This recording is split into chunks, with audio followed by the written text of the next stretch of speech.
وہی ذات ہے کہ جس نے دوسروں کو بھی تعریف کے قابل بنایا۔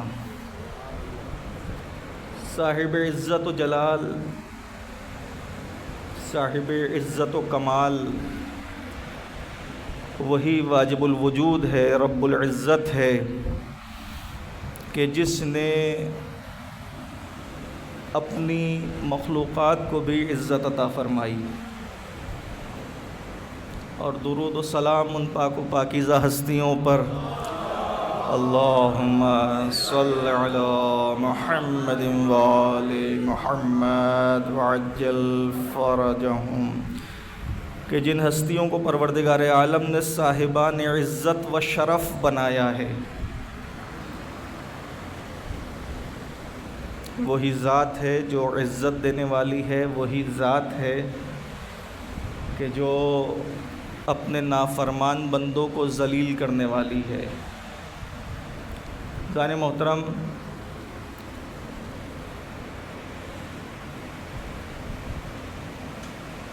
معاشرے کے لحاظ سے آج جس مشکل کی طرف، جس مسئلے کی طرف اشارہ کرنا ہے اور آپ حضرات سے گزارش کرنی ہے، وہ ہمارے معاشرے میں تیزی سے بڑھتا ہوا عدم برداشت کا مسئلہ ہے۔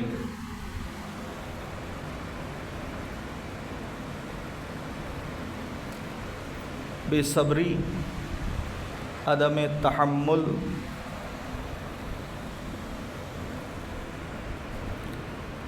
برے رویے،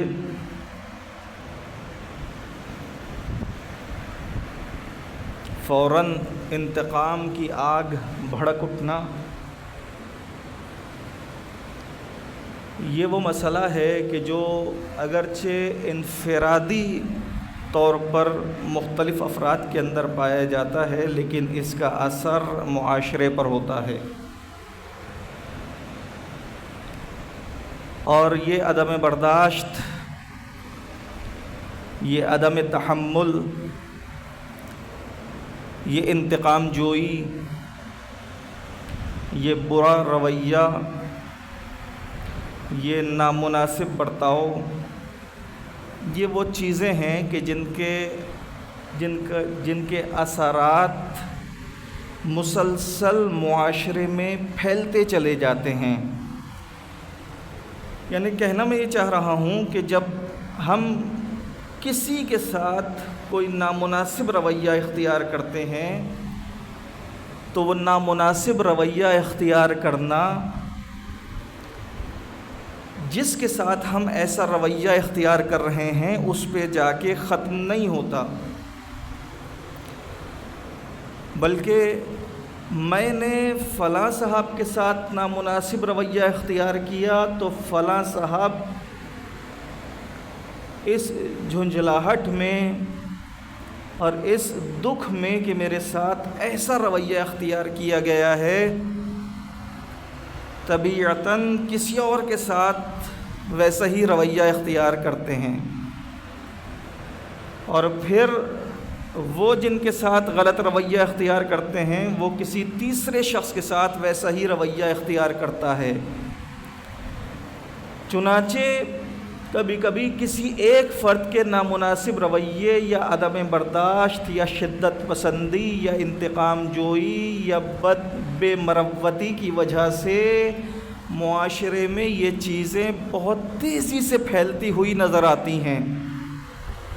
میں مثال کے ذریعے سے اپنی بات کو واضح کرنا چاہوں گا کہ بالفرض آپ نے اپنی اہلیہ کے ساتھ اگر غلط رویہ اختیار کیا تو آپ کا یہ غلط رویہ اختیار کرنا اور آپ کی اہلیہ کا ایسی باتیں سننا آپ کی زبان سے یا آپ کے کردار سے ایسا کچھ برداشت کرنا وہیں ختم نہیں ہو جائے گا، بلکہ یہ عدم برداشت، یہ عدم تحمل، یہ غلط رویہ اختیار کرنا دوسروں تک منتقل ہوگا۔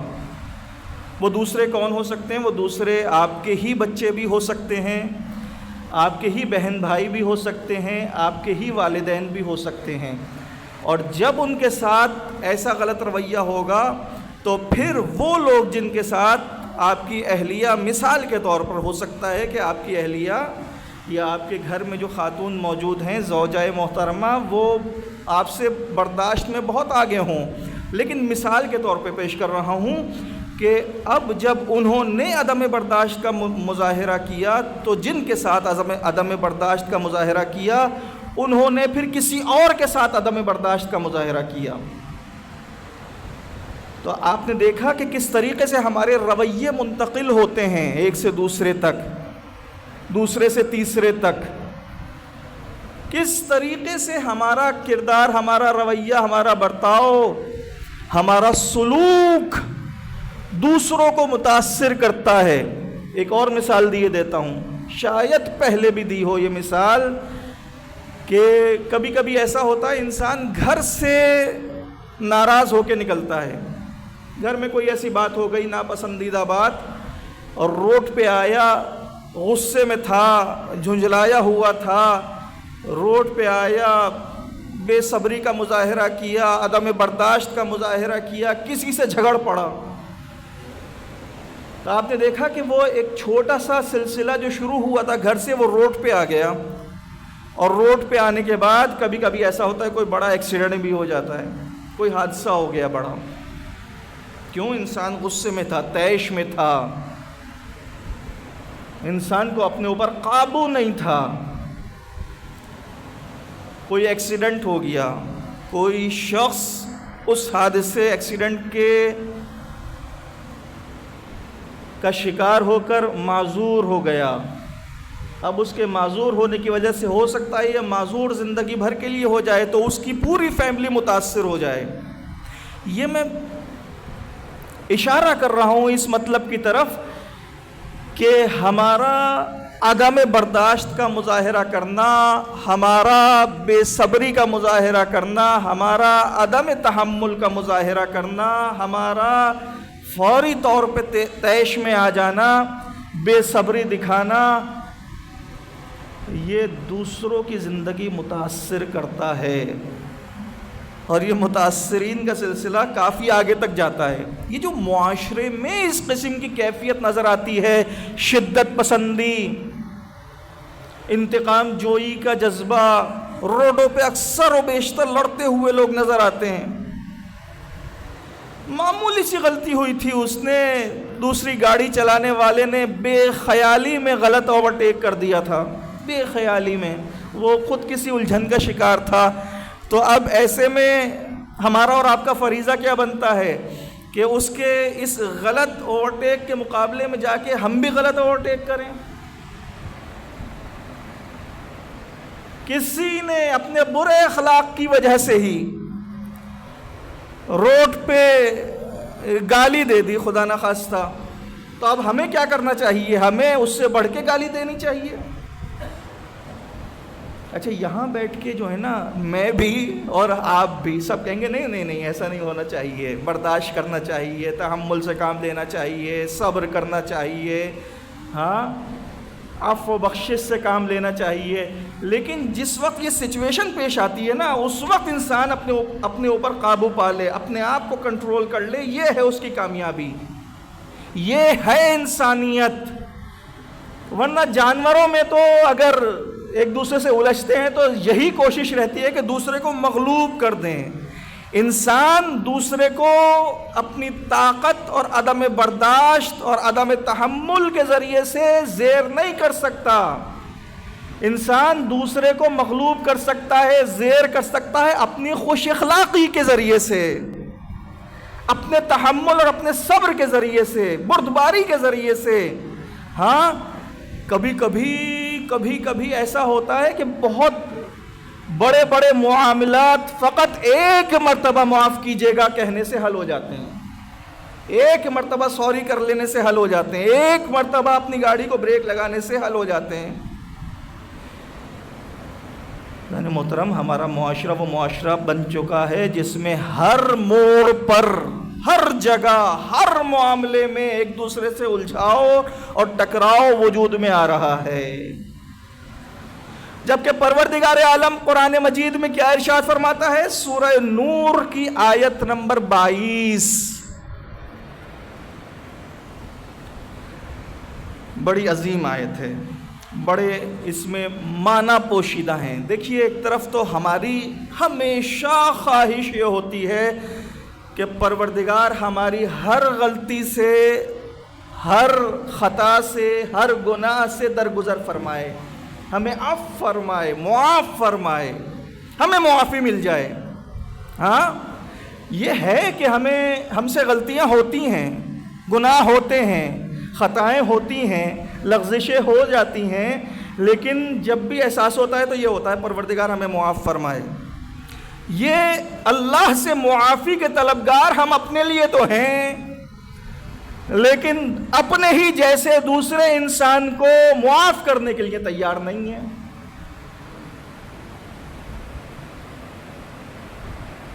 اللہ تعالیٰ سورہ نور کی آیت نمبر 22 میں ارشاد فرما رہا ہے وَلْيَعْفُوا وَلْيَصْفَحُوا أَلَا تُحِبُّونَ أَن يَغْفِرَ اللَّهُ لَكُمْ،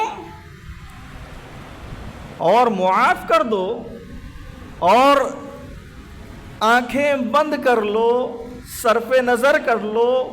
ہاں، کیا تم یہ پسند نہیں کرتے کہ اللہ تمہیں معاف کر دے؟ ہاں، یعنی اللہ تعالیٰ سے اگر معافی چاہیے تو اللہ اس کا فارمولہ یہاں بیان فرما رہا ہے، طریقہ بیان فرما رہا ہے، بتا رہا ہے کہ تم کیا کرو تو اللہ تمہیں معاف کر دے گا، تم اپنے جیسے بندوں کو معاف کرتے چلو، اتنی سخت پکڑ کرنے کی کوشش نہ کرو۔ اس میں شک نہیں ہے کہ تمہاری پکڑ جتنے بھی طاقتور ہو جاؤ اتنی مضبوط نہیں ہے جتنی اللہ کی پکڑ مضبوط ہے۔ ہاں، ہم کتنا پکڑ سکتے ہیں ایک دوسرے کو، کتنا انتقام لے سکتے ہیں، کتنا بدلہ لے سکتے ہیں، ہاں، کیا کر سکتے ہیں ایک دوسرے کے ساتھ؟ کچھ نہیں، یہ کچھ نہیں۔ میں اس معاملے میں اس اللہ کی پکڑ کے مقابلے میں عرض کر رہا ہوں، ورنہ تو ایک دوسرے کو ناحق گھورنا بھی روز قیامت گلے پڑ سکتا ہے۔ ایک تمسخر آمیز معمولی سی مسکراہٹ بھی روز قیامت ہمارے لیے مشکل پیدا کر سکتی ہے۔ یہ جو ایک دوسرے کا مذاق اڑاتے ہیں، سب سے بڑی مصیبت، سب سے بڑا مسئلہ جو روز قیامت ہمیں پیش آئے گا وہ یہ آئے گا کہ ہم نے جو دنیا میں ایک دوسرے کا مذاق اڑایا ہوگا، سب سے بڑی مشکل کھڑی ہوگی ہمارے سامنے ہمارے اس عمل کی وجہ سے۔ اللہ ارشاد فرما الا تحبون ان یغفر اللہ لکم، کیا تم یہ پسند نہیں کرتے کہ اللہ تمہیں معاف کر دے؟ واللہ غفور الرحیم، اللہ معاف کرنے والا ہے، اللہ رحیم ہے۔ ہاں، یہ آخری فقرہ، اس آیت کا آخری ٹکڑا اللہ نے کیوں ارشاد فرمایا؟ اس لیے ارشاد فرمایا کہ ہم اس منزل پر پہنچ کے اتنا تو غور کر لیں، اللہ صاحب اقتدار ہو کر، صاحب حکومت ہو کر، مالک ہو کر، خالق ہو کر غفور و رحیم ہے، اور ہم کچھ بھی نہیں ہیں، پھر بھی ہم ایک دوسرے کو معاف کرنے کو تیار نہیں ہیں۔ بہترین حل ہے معاف کر دینا۔ خطائیں، لغزشیں ہوتی ہیں، ایک دوسرے کے حق میں ہم جانے انجانے ظلم کر بیٹھتے ہیں۔ پھر ایک اور فرمان مجھے جناب ختمی مرتبت صلی اللہ علیہ وآلہ وسلم کا ملا، محمد وآل محمد وعجل فرجہم، قال رسول اللہ نے فرمایا علیکم بالعفو، تم پر لازم ہے کہ تم معاف کرو۔ اور کیجئے، اللہ کا نبی، محبوب نبی کیا ارشاد فرمایا؟ تم پر لازم ہے کہ تم معاف کرو۔ فَإِنَّ الْعَفْوَ لَا يَزِيدُ الْعَبْدَ إِلَّا عِزًّا، اس لیے کہ یقیناً معاف کرنا بندے کے لیے عزت بڑھانے کے علاوہ کچھ نہیں کرتا. یعنی سب سے بڑی چیز جو انسان کو معاف کرنے کے نتیجے میں حاصل ہوتی ہے وہ عزت حاصل ہوتی ہے. کون ارشاد فرما رہا ہے؟ اللہ کا نبی.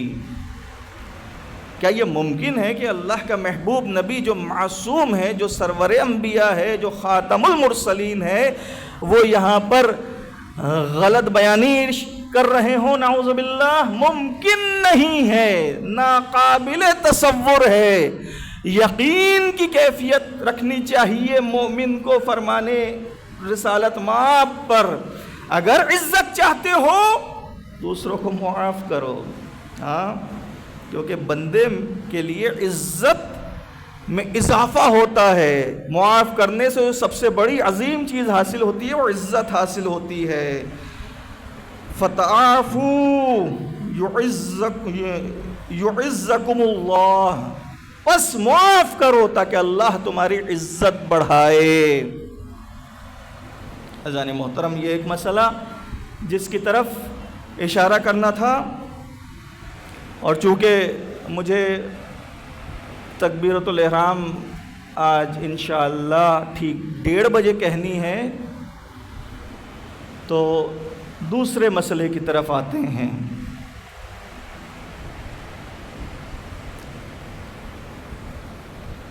یہ مسلمان بڑے سادہ لوگ ہیں، یہ مختلف سازشوں کا شکار بہت آرام سے ہو جاتے ہیں.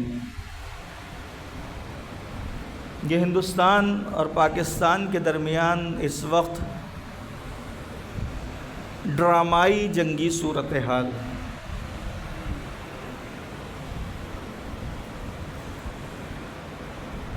یہ کیا ہے؟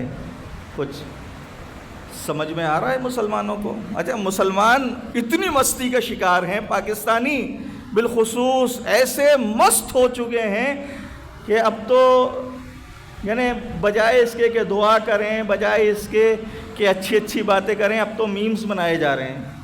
اس پہ ہی لگے ہوئے، قوم لگ گئی، بس اسی شوخی میں لگ گئی، مستی میں لگ گئی. او بھائی، یہ اسرائیل کی سازش ہے. یہ سازش اس لیے بنی گئی ہے، تیار کی گئی ہے تاکہ مسلمانوں کی توجہ فلسطین کے مسئلے سے ہٹ جائے. آپ ذرا غور تو کیجئے، اس وقت صورتحال کیا بن رہی تھی؟ اس وقت صورتحال یہ بن رہی تھی کہ ایک طرف اسرائیل اور امریکہ وہ جو دہشت گردی کا بازار گرم ہے اس سے ایک قدم بھی پیچھے ہٹنے کو تیار نہیں ہے. فلسطین مٹ چکا، غزہ کی پٹی راکھ کا اور کنکریٹ کا ڈھیر بن چکی، کوئی چیز باقی نہیں ہے. لیکن فلسطینیوں کا جذبہ دیکھیے کہ وہ اپنی اس سرزمین پہ واپس پلٹ کے آ رہے ہیں بے خوف ہو کر. یعنی ایسی مثال شاید تاریخ انسانیت میں نہ ملے. ہاں، اور جب اسرائیل حملے کر کر کے تھک چکا ہے اور اس کے اندر سے اس چیز کی مخالفت کی جا رہی ہے اور روکنے کی کوشش کی جا رہی ہے اپنی حکومت کو اس ظلم و استبداد سے، اور ایسے میں کہ جب شام میں، خود فلسطین میں، لبنان میں مقاومت یعنی استکباری قوتوں سے مقابلہ کمزور ہوتا نظر آ رہا ہے، تو اب ان کی توجہ یعنی دشمنان اسلام کی توجہ ایسی حکومتوں اور ایسے ممالک کی طرف ہے کہ جن کو فلسطین و شام و لبنان کے بعد اور یمن کے بعد شکار کرنا ہے.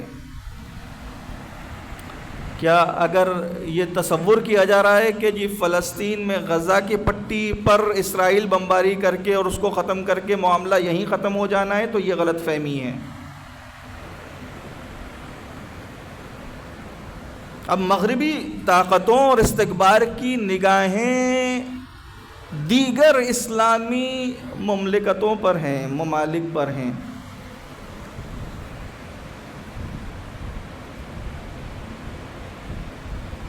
وہ پاکستان کو کسی طور ایک ایٹمی طاقت تسلیم کرنے کو تیار نہیں ہیں۔ یہ اور بات ہے کہ پاکستان کو ایٹمی طاقت، ایٹمی قوت کیسے حاصل ہو گئی اور پاکستان ایٹمی طاقت کیسے بن گیا، لیکن چلے بن گیا، باوجود اس کے کہ بجائے اس کے کہ پاکستان ایٹم بم بناتا، اے کاش یہاں پر جو جہالت کا طوفان ہے اور جہالت کا بازار گرم ہے، اس کو ختم کرنے کے لیے حکومتیں کام کرتی۔ یہ جو بیماریاں ہیں ان کو ختم کرنے کے لیے حکومتیں کام کرتی۔ چلیں ایٹم بم بنا لیا، بن گیا ایٹم بم، اب یہ ایٹم بم یہ ترنے والا نہیں ہے استکباری طاقتوں کے لیے۔ ان کو یہ خطرہ لاحق ہے کہ کسی وقت بھی جوش ایمانی بیدار ہو جائے، یہ جو مردہ روح ہے، بے ہوش جسم ہے، کیا کہوں میں اس کس چیز سے تشبیہ دوں، یہ جو بے حسی ہے، یہ جو لاپرواہی ہے، کہیں ایسا نہ ہو کہ یہ بیدار ہو جائیں۔ لہذا مسلمانوں کی توجہ، پاکستانی قوم کی توجہ دوسری طرف لگا دی جائے۔ اس سازش کو سمجھنے کی ضرورت ہے۔ اچھا، یہ سازش پاکستان کے ساتھ ہی نہیں ہو رہی ہے، دوسرے ملکوں کے ساتھ بھی ہو رہی ہے، دوسرے ملکوں کے ساتھ بھی ہو رہی ہے۔ یمن کا مقابلہ تو اس وقت ہے نا اسرائیل اور امریکہ سے، لیکن جو گزشتہ دہائی میں سعودی عرب نے جو یمن میں کیا ہے، اس کو آپ کس کھاتے میں ڈالیں گے؟ اس کو کس طریقے سے لیں گے؟ نام نہاد سعودی حکومت نے جو یمن کے مسلمانوں کے ساتھ گزشتہ دہائی میں کیا ہے، آپ اس کو کیا نام دیں گے؟ اس کا مطلب یہ ہے کہ اسلامی حکومتیں بھی، بعض اسلامی حکومتیں بھی مغربی طاقتوں اور استکبار و طاغوت کا آلہ کار بنی رہی ہیں، بغیر اس کے کہ اس چیز کی طرف توجہ کریں کہ باری ان کی بھی آئے گی۔ جب اس طریقے سے بکھرے ہوں گے اسلامی ممالک اور اسلامی حکومتیں اور مسلمان، تو سب کی آئے گی باری باری۔ تو اس وقت مسلمانوں کو ہوش کے ناخون لینے کی ضرورت ہے، معاملہ سمجھنے کی ضرورت ہے۔ اسرائیل اور ہندوستان کی دوستی تو پرانی ہے نا، ابھی بھی ساتھ بیٹھے ہیں، وہ ابھی بھی ایک دوسرے کے مفادات کے لیے کام کر رہے ہیں۔ یہ مسلمان ہیں جو کب خواب غفلت سے بیدار ہوں گے، کب اپنے دشمن، حقیقی دشمن کو پہچانیں گے، جن کو قرآن میں اللہ نے مسلمانوں کا دشمن قرار دیا ہے۔ عزیزان محترم، ان طاغوتی سازشوں کو سمجھنے اور اس پہ توجہ دینے کی ضرورت ہے، خواب غفلت سے بیدار ہونے کی ضرورت ہے، معاملے کو سمجھنے کی ضرورت ہے۔ اگرچہ مجھے احساس ہے کہ نماز جمعہ کا یہ مجمع کوئی اتنا بڑا مجمع نہیں ہے جو معاشرے میں تغیر پیدا کر سکے، تبدل پیدا کر سکے، کوئی تبدیلی لا سکے، لیکن آتش نمرود کو بجھانے کے لیے جب جناب ابراہیم کو آتش نمرود میں پھینکا جا رہا تھا تو چھوٹے چھوٹے پرندے اپنی چونچوں میں پانی لے کر آئے تھے۔ ہاں، تو بات یہ ہے کہ ہماری کیا ذمہ داری بنتی ہے، ہمیں کیا کرنا ہے؟ ہمیں سب سے پہلے یہ دیکھنا ہے، دوسرے کیا کر رہے ہیں یہ تو بات کی بات ہے۔ تیسری بات جو آپ حضرات کے گوش گزار کرنی ہے اور یاد دلانی ہے وہ یہ ہے کہ ماہ شوال ختم ہو چکا، ماہ ذیقعد کا آغاز ہو چکا ہے، ماہ ذیقعد کا آغاز ہو چکا ہے۔ یہ مہینہ عظیم مہینوں میں سے، حرمت والے مہینوں میں سے ایک مہینہ ہے جس کو اللہ نے حرمت عطا فرمائی ہے۔ جن مہینوں میں جنگ و جدال حرام قرار دیا ہے ان مہینوں میں سے ایک مہینہ ہے۔ اس کی پہلی اتوار کے مخصوص اعمال ہیں، مخصوص اعمال، اور بہت زیادہ فضیلت رکھتے ہیں۔ مثال کے طور پر پہلی اتوار کو 4 رکعت نماز ہے۔ میں آپ حضرات کی توجہ اس لیے دلا رہا ہوں کہ جو اس نماز کے فوائد مفاتیح الجنان میں تحریر ہیں، اگر آپ ان کو سن لیں، جو میں ابھی سناؤں گا آپ کو، میں یہاں لکھ کر لایا ہوں وہ فوائد، تاکہ آپ حضرات کو احساس ہو کہ کتنا سنہری موقع، بہترین موقع ہمارے ہاتھ آنے والا ہے۔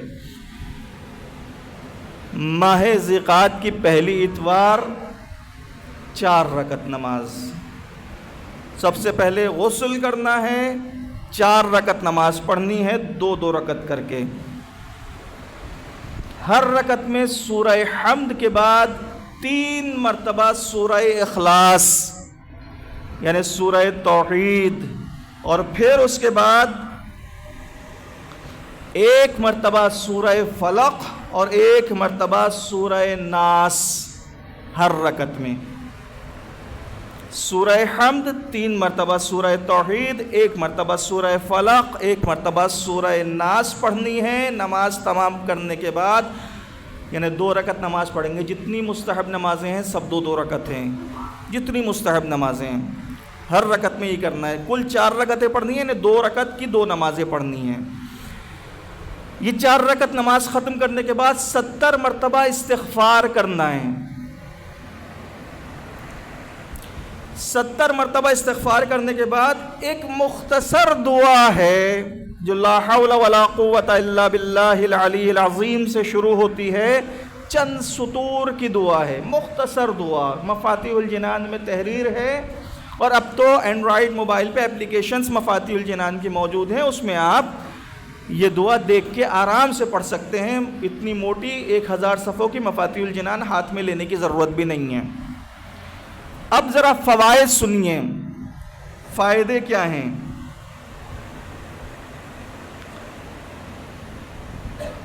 رسول اللہ صلی اللہ علیہ وآلہ وسلم کا فرمان ہے کہ جو شخص ماہ ذی-القعدہ میں پہلی اتوار کے دن غسل کرنے کے بعد یہ 4 رکعت نماز پڑھے گا، اس کی نمبر 1 توبہ قبول ہوگی، نمبر 2 اس کے گناہ بخشے جائیں گے، نمبر 3 وہ اس کا دین سلامت رہے گا، نمبر 4 قیامت میں اس کے دشمن اس سے راضی ہو جائیں گے، نمبر 5 اس کی موت ایمان پر ہوگی، نمبر 6 قبر اس کی وسیع اور روشن ہوگی، نمبر 7 رزق میں وسعت ہوگی، روح ملک الموت نرمی سے قبض کرے گا، موت میں آسانی ہوگی۔ یہ 9 فوائد ہیں اس نماز کے، اور نماز کتنی ہے؟ 4 رکعت۔ آپ نے دیکھا کہ یہ 9 فائدے، یہ 9 کام وہ ہیں جن کی ہم ہمیشہ تمنا رکھتے ہیں، پروردگار ہماری موت ایمان پر ہو، ہمارے گناہ بخشے جائیں، ہماری توبہ قبول ہو جائے، ہماری قبر میں کشادگی اور روشنی عطا ہو۔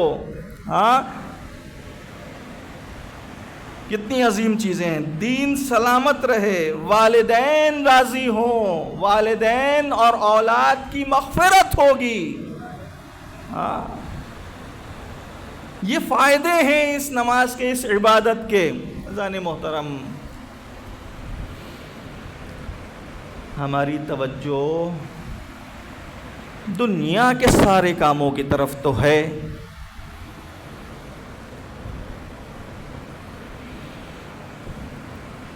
نہیں ہے تو دین کے کاموں کی طرف نہیں ہے۔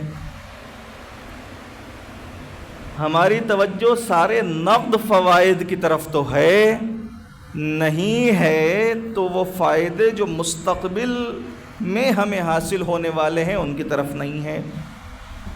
مادی فائدوں کی طرف ہماری توجہ ہے،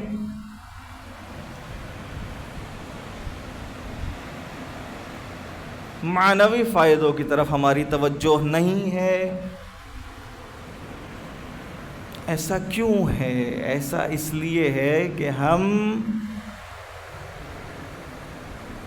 مادی ہو چکے ہیں. ہمیں ہر چیز جو نقد ہاتھ آ جائے، فوری ہاتھ آ جائے، جس کو ہاتھ میں لے کے ہمیں خوشی محسوس ہو، وہ چیز تو نظر آتی ہے. تبرک بہرحال ایک مقدس چیز ہے، اور اس کی مثال یہاں پر 100% منطبق نہیں ہے، لیکن آپ کو معلوم ہو کہ مجلس میں کراچی کی سب سے بڑی کیٹرنگ کی بریانی کھلائی جائے گی تو آپ کی توجہ اس مجلس میں شریک ہونے کی طرف زیادہ ہوگی. لیکن اگر یہ اعلان کر دیا جائے کہ مجلس میں تبرک ایک ایسی کتاب تقسیم ہوگی جس میں 4 یا 5 مخصوص متبرک و مقدس ترین و مفید ترین دعائیں لکھی ہوں گی، ایسی مجلس کا تبرک حاصل کرنے کی طرف توجہ کم ہوگی.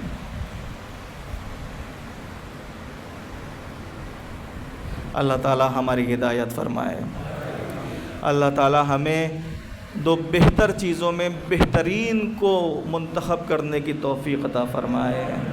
اللہ ہمیں سیرت اہل بیت پہ چلنے کی توفیق عطا فرمائے. جو مومنین و مومنات پریشان حال ہیں ان کی پریشانیوں کو رفع و دفع فرمائے. پروردگار ہمارے بچوں کی حفاظت فرما. جو بچے امتحان دے رہے ہیں ان کو کامیابیاں عطا فرما. جو مومنین مقروض ہیں ان کے قرضوں کو غیب سے ادا فرما. پروردگار جو بے روزگار ہیں ان کو روزگار عطا فرما. ہمارے رزق میں خیر و برکت نازل فرما. منجی عالم بشریت حضرت امام زمانہ علیہ السلام کے ظہور میں تعجیل فرما. ہم سب کو ان کے مصاحبین میں شمار فرما. اللہم فصل علی محمد وآلہ اکثر ما صلیت علی احد من خلقک وعزہ ان افضل واکرم ما جزیت احدا من انبیائک عن امتہ انک انت العزیز الحکیم.